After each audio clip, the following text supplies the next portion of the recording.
வணக்கம். Big topic with Karthik Mayakumar. சோறு போட்டு வளர்க்குற எஜமானருக்காக இந்த செல்ல பிராணிகள் இருக்குல்ல, உயிரை கொடுக்குற வரைக்கும் எக்ஸ்ட்ரீமுக்கு போவாங்க. இதை உங்களுக்கு தெளிவாக உணர்த்துற ஒரு கான்டென்ட்டை தான் இன்னைக்கு நீங்கள் முழுக்க முழுக்க பார்க்க போகிற நிகழ்ச்சிகளை போகலாம்.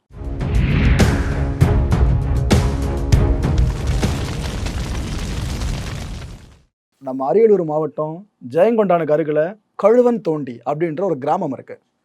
இந்த கிராமத்தை சேர்ந்தவர் தான் செல்வேந்திரன். இந்த ஃபோட்டோவில் தெரியாருல, அவர் தாங்க.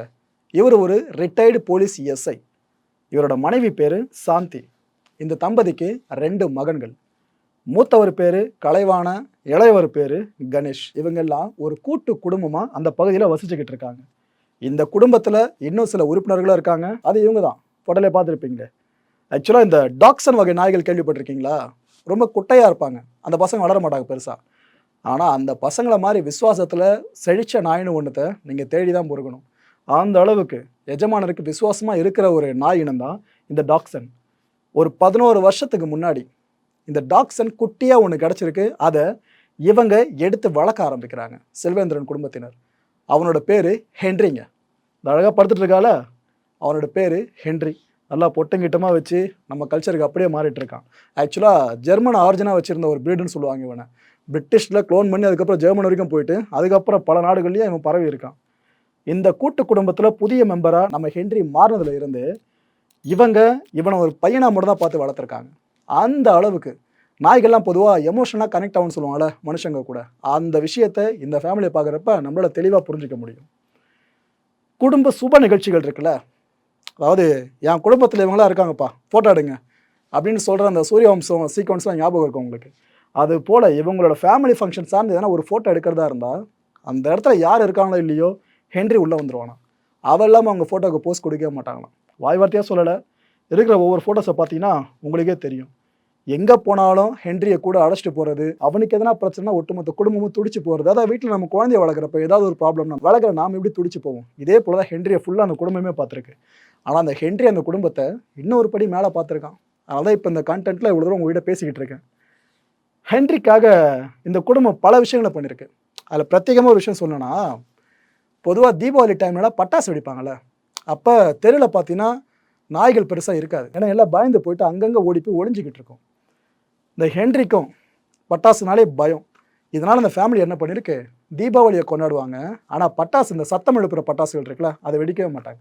வீட்டில் சின்ன பசங்க அதை வெடிக்கிறதா இருந்தாலும் வேணாம், ஹென்றி பயப்படுவான்னு அந்த பட்டாசுகளை பிடிங்கி வச்சுட்டு சின்னதாக பட்டாசுகள் இருக்கும் பார்த்தீங்களா, பெருசாக சத்தம் வராது, அதை மட்டும் கையில் கொடுத்து வெடிக்க சொல்லுவாங்களாம். ஒரு முறை 2 முறை இல்லைங்க, ஒவ்வொரு தீபாவளிக்கும் ஹென்ரிக்காக அந்த குடும்பம் இந்த விஷயத்த பண்ணியிருக்கு. இதை கேட்குறவங்களுக்கு என்ன சாதனமாக இருக்கலாம். ஏன்னா ஹென்றி சட்டையை பிடிச்சி கேட்க போகிறதில்ல, எனக்கு தான் பிடிக்காது அப்புறம் பட்டாசு வெடிக்கிறேன்னு சொல்லிட்டு. ஆனால் அவனுக்குள்ள ஒரு விஷயம் இருக்குன்ட்டு அந்த குடும்பமே புரிஞ்சுக்குதுல. இதுதான் பெட்ஸை வளர்க்குற ஒவ்வொருத்தருக்கும் இருக்க ஒரு பாண்டிங்னு சொல்லலாங்க. ரைட்டு. எதுக்காக இப்போ ஹென்ரியை பற்றியும் அந்த ஃபேமிலியை பற்றியும் பேசிகிட்டு இருக்கேன்னு பார்த்தீங்கன்னா, நாய்களுக்கு பொதுவாக விசுவாசம் இருக்கும்னு நம்மளுக்கு தெரியும். ஆனால் உயிரை கொடுக்குற அளவுக்கு, இந்த அளவுக்கு எக்ஸ்ட்ரீம் போகிற அளவுக்கு விசுவாசம் இருக்குமான்னு கேட்டிங்கன்னா அதுக்கு ஒரு சான்று தான் இந்த நிகழ்வு. சமீபத்தில் என்ன இருக்குது, செல்வேந்திரன் வீட்டில் அப்போ எல்லாம் வெளியே கிளம்பி போயிட்டுருக்காங்க. செல்வேந்திரன் உட்பட எல்லாமே கிளம்பி போயிட்டுருக்காங்க. அப்போ வீட்டில் அந்த குழந்தைங்க மட்டும் தான் விளையாடிட்டு இருந்திருக்காங்க. வீட்டுக்கு உள்ளே விளையாடல, வீட்டுக்கு வெளியே விளையாடிட்டு இருந்திருக்காங்க. அப்போ அந்த முந்திரி தோப்பு ஒன்று அருகில் இருக்குங்க. அங்கே இருந்து ஒரு கொடிய விஷப்பாம்பு ஒன்று வீட்டை நோக்கி வர ஆரம்பிச்சிருக்கு. அந்த குழந்தைங்களுக்கு அப்போவும் சரி இதுக்கு முன்னாடியும் சரி ஃபுல்லாக பாதுகாவலனாக இருந்தது நம்ம ஹென்றி தான். கிட்டத்தட்ட 6 அடி நீளங்க அந்த பெரிய பாம்பு. அந்த பாம்பு வீட்டை நோக்கி வர்றதை ஹென்றி பார்த்துடுறான், குலைக்க ஆரம்பிக்கிறான். ஹெல்ப்புக்கு யாரா வருவாங்களே சுற்றி இருக்கவங்க சொல்லிட்டு குலைக்க ஆரம்பிக்கிறான். குழந்தைங்க விளையாடிட்டு இருக்கு. அவனுக்கு எவ்வளோ தான் தோணி இருக்கு பாருங்க, குழந்தைங்க விளையாடிட்டு இருக்குன்னு சொல்லிட்டு. ஆனால் சுற்றி முற்றி யாருமே வரல அந்த வீட்டுக்கிட்ட. ஒரு கடலில் ஹென்றி என்ன பண்ணிட்டான், அந்த குழந்தைங்களை நகர்த்தி இருக்கான். இவனுக்கு இருக்கிற அந்த அறிவு இருக்குல்ல, மனுஷங்களுக்கே பல பேர் கிடையாது இதெல்லாம். அந்த குழந்தைங்கள பாதுகாப்பான இடம் நோக்கி நகர்த்தி இருக்கான். இதுக்கப்புறமா அந்த பாம்பு வழி மாறி போன மாதிரி தெரியல, திரும்பவும் வீட்டுக்குள்ளே வர்றதுக்கு ட்ரை பண்ணியிருக்கு. வீட்டுக்குள்ளே வந்துட்டு எங்கன்னா பூந்துருச்சுன்னா அதுக்கப்புறம் யாருக்கு என்ன வேணாலும் ஆகலாம். ஸோ இது எல்லாத்தையும் ஹென்றி யோசிச்சிருக்கான். திரும்பவும் குலைச்சிருக்கான். திரும்பவும் ஹெல்ப்புக்குன்னு யாருமே வரல. சரின்ட்டு இந்த முறை இவனு களத்தில் இறங்கிட்டு இருக்கான். பொதுவாக அந்த பாம்பு கீரி சண்டை போட்டு பார்த்துருப்பீங்க. ஒரு நாய் கீரியாக மாறின தருணம்னா இதை சொல்லலாம். அதுவும் அவ்வளோ கொடிய விஷப்பாம்புங்க. அதுக்கிட்ட இவன் சண்டை போட்டிருக்கான். அந்த பாம்பு இவனை கொத்திட்டு இருக்கு. ஆனால் அந்த வலியை பொருட்படுத்தாமல் தொடர்ந்து அந்த பாம்பை வீட்டுக்குள்ளே வரவிடாமல் தடுத்துட்டே இருந்திருக்கான். ஒரு இடத்துல அவனும் மயக்க நிலைக்கு போகிற சூழல் கிரியேட் ஆகிடுச்சு. ஏன்னா விஷமாச்சு, நம்மளுக்கு ஏறுற மாதிரி தான் இவங்களுக்கே ஏறும். இவன் ஒரு இடத்துல என்ன பண்ணிட்டான், இதுக்கப்புறம் பாம்பு கூட மல்லு கட்ட முடியாதுன்னு அதை கடிச்சு கொதற ஆரம்பிச்சிட்டு இருக்கான். ஒரு வழியாக பாம்பு செத்துடுச்சுங்க. வீட்டுக்குள்ளே என்ட்ரியாகவே விடலை, இவன் பாம்பை சாகடிச்சிட்டான் வெளியவே. அண்ட் இன்னொரு பக்கம் ஹென்றி இருக்கால, இவன் மயக்க நிலைக்கு போயிட்டான். இதெல்லாம் நடந்து சில நிமிஷங்கள் கழித்து செல்வேந்திரன் குடும்பத்தினர் இருக்காங்களா, இந்த பெரியவங்களாம், அவங்க வீட்டுக்கு வந்திருக்காங்க. வந்து பார்த்து ஒரே ஷாக்கு. ஏன்னா ஒரே இடத்துல பாம்பு ஒன்று பெருசாக செத்து போய் கிடக்குது, ஹென்ரியும் கீழே படுத்து கிடக்குறா அப்படியே பக்கத்தில் 2 பேருமே. இதை பார்த்துட்டு பதறி போன செல்வேந்திரன் குடும்பம் அந்த குழந்தைங்களை கூப்பிட்டு கேட்குறாங்க. அவங்க வீட்டு பசங்க, அவரோட பேர குழந்தைங்க தான், இல்லை செல்வேந்திரனோட பேர குழந்தைங்க தான்.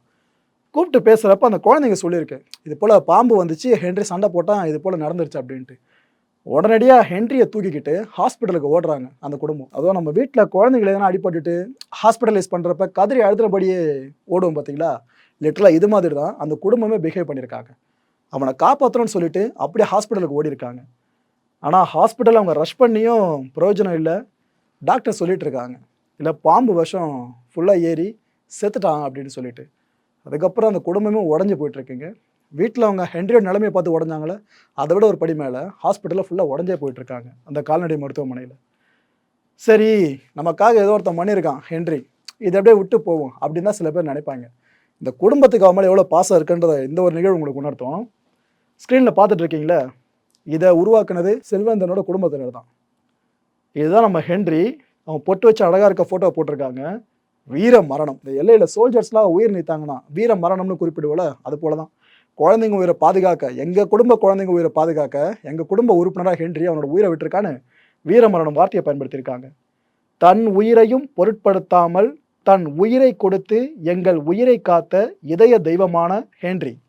இந்த டெக்ஸ்டெல்லாம் அந்த குடும்பமே இந்த விஷயத்தில் கொண்டு வந்து வச்சுருக்காங்க. ஒரு பக்கம் அந்த செத்த பாம்பு இருக்குல்ல அந்த ஃபோட்டோ, இன்னொரு பக்கம் ஹென்றி அசைவில்லாமல் படுத்து கிடந்தான்னு சொன்னல அந்த ஃபோட்டோ. ஹென்ரிக்காக டிஜிட்டல் பேனர் ஒரு பக்கம், கண்ணீர் அஞ்சலி போஸ்டர் ஒரு பக்கம்னு அந்த குடும்பம் தங்களால் எந்த அளவுக்கு இவனுக்காக மரியாதை செலுத்த முடியுமோ செலுத்திக்கிட்டு இருக்காங்க. இதுக்கெல்லாம் மேலே என்ன பண்ணியிருக்காங்க, செல்வேந்திரனோட உறவினர்கள் நண்பர்கள் இருப்பாங்களே, அவங்க எல்லாருக்கும் இந்த விஷயத்தை இன்ஃபார்ம் பண்ணியிருக்காங்க. பண்ணிவிட்டு இப்போ நம்ம குடும்பத்தில் யாராவது மறைகிறாங்கன்னா கண்ணீர் அஞ்சலி நிகழ்வு ஒன்று போல் இந்த இறுதிச் சடங்கு சார்ந்தலாம், இது போல் நிகழ்வை இந்த ஃபேமிலி ஹென்ரிக்காக ஏற்பாடு பண்ணியிருக்காங்க. மக்கள் முன்னிலையில் ஹென்ரியோட இறுதிச் சடங்கு நிகழ்வு நடக்குதுங்க. இதெல்லாம் கிராமத்தில் நடந்துட்டுருக்கு, இதை நீங்கள் கவனிக்கணும். ஹென்றி அதுக்கப்புறம் ஊர் மக்கள் முன்னிலையிலேயே நல்லடக்கம் செய்யப்படுறான்.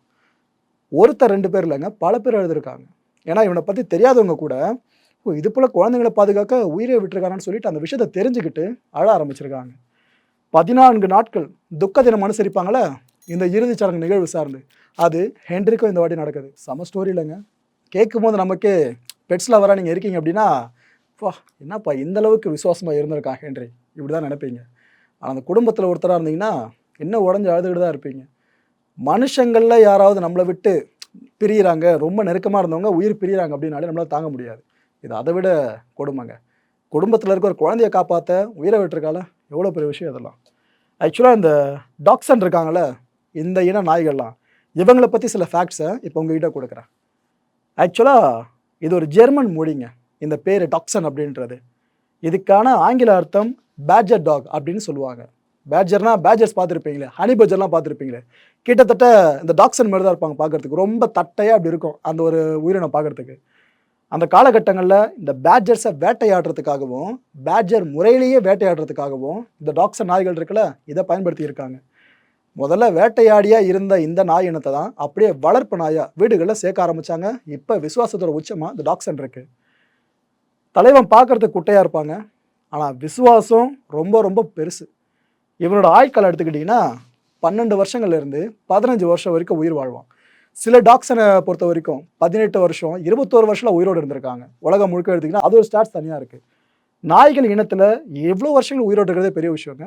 அதனால தான் சில வீடுகளில் நாய்களை வளர்க்க தயங்குவாங்க. ஏன்னா ஒரு 10-12 வருஷமாக அவங்க கூடயே ட்ராவல் பண்ணிட்டா திடீர்னு நாய் இறந்த பிற்பாடு அவங்களால அதை ஏற்றுக்க முடியாதுன்னு சொல்லிட்டு நிறைய பேர் தவிர்க்கிறதுக்கு காரணமும் இதுதான், பெட்ஸை வளர்க்குறதுக்கு. டாக்ஸனை பொறுத்தவரைக்கும் என்ன தெரியுமா ஒரு யூனிக்கான விஷயம், நான் குட்டை அப்படின்றத அவள் இது வரைக்கும் ஒத்துக்கிட்டதான் கிடையாது, அதை நினச்சி கூட பார்க்க மாட்டானா. நல்ல ஆஜானுபாவாக பெரிய அளவில் இருக்க பல இன நாய்கள் இருக்குல்ல, அந்த நாய்களுக்கு எவ்வளோ தைரியம் இருக்குமோ அதே அளவு தைரியம் டாக்ஸனுக்கும் இருக்குமா. அந்த நாய்கள் என்னென்ன விஷயத்துக்குனா துணிஞ்சு பண்ணுமோ இதை இவனும் துணிஞ்சு பண்ணுவானா. இந்த இன்ஃபீரியாரிட்டி காம்ப்ளெக்ஸ்னு சொல்லுவாங்க. அந்த ஒரு விஷயத்தை நாம் உடைக்கணும்னா டாக்ஸன் நாய்கள் அதுக்கு ஆகச்சிறந்த சான்றுன்னு சொல்லலாம். டாக்ஸனில் ஏதோ ஒரே ஒரு வகை மட்டும்தான் இருக்கிறதா நீங்கள் நினைப்பீங்க. பல வகைகளில், பல விதங்களில், பல கலர்ஸில் இருக்குங்க. இவனோட கலர்ஸ் ஒட்டுமொத்தமாக இந்த டாக் ப்ரீடில் எடுத்துக்கிட்டிங்கன்னா 15 கலர்ஸ்.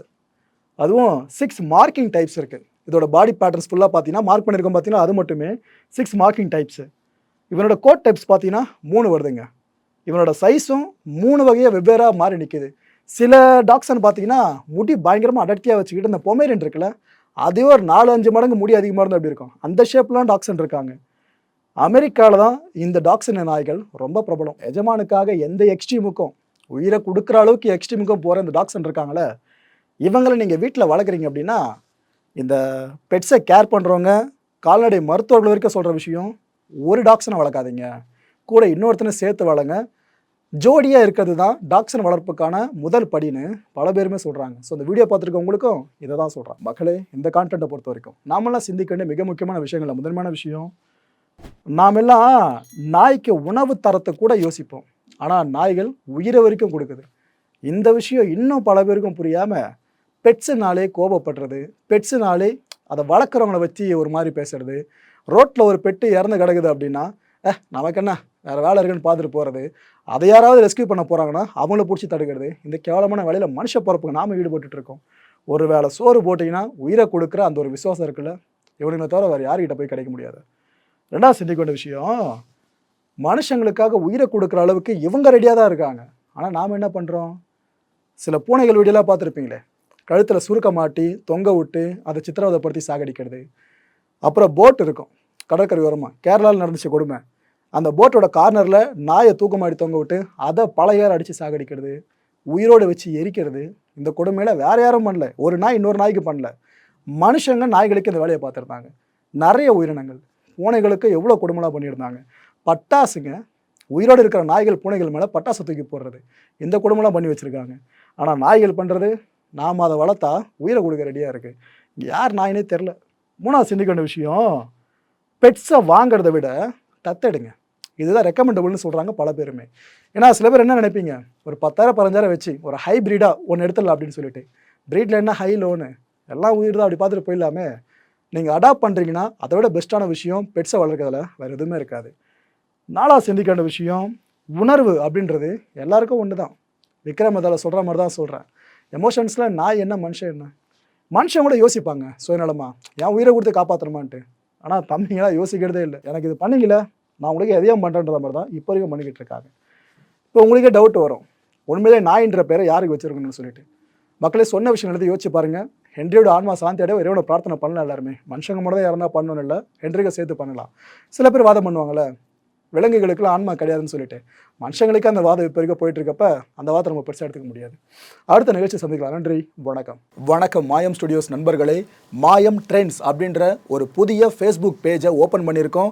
நீங்கள் யூடியூப்பில் பார்த்துட்டு இருக்கீங்களா நம்மளோட கான்டென்ட்ஸ்லாம், இதெல்லாம் விட ஒரு படி மேலே ரொம்ப கிறிஸ்பாகவும் ரொம்ப சூப்பராகவும் நிறைய கான்டென்ட்ஸ் உங்களுக்கு இந்த பேஜில் காத்துட்ருக்குங்க. ஸோ உடனடியாக ஃபேஸ்புக் பிளாட்ஃபார்ம் போங்க, மாயம் ட்ரெண்ட்ஸ்னு டைப் பண்ணி சர்ச் பண்ணி நம்ம பேஜை ஃபாலோ பண்ணுங்கள்.